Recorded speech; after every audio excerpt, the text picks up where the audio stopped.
Hello, today we're going to talk about the joystick and the loader control and the third live function, which is on the top of the joystick. The joystick is an excellent new design.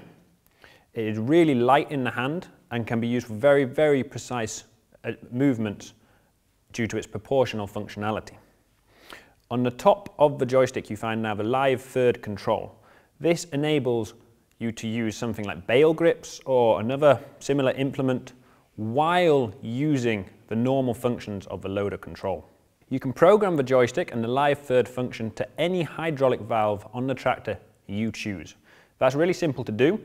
We simply go into the setting menu, again here, choose for example this one. If you want it to be loader, you can choose this and it automatically sets both movements on the loader to the correct ones.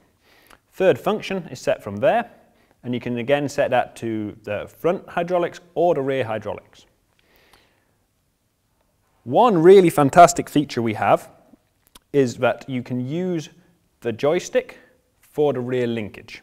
So basically if you wanted to, say, plough, you could then set the joystick to work on the rear linkage by going into the menu and pressing this button here. Now, if we go to this screen, we can see that as we pull back on the joystick, it lifts the linkage up, and as we push forward, it drops it down. If you want to drop the linkage to its normal position, just push it past the detent, and it drops down. To lift the linkage up, again, pull back to the detent, and it lifts it up. This really is the best joystick on the market. Valtra, your working machine.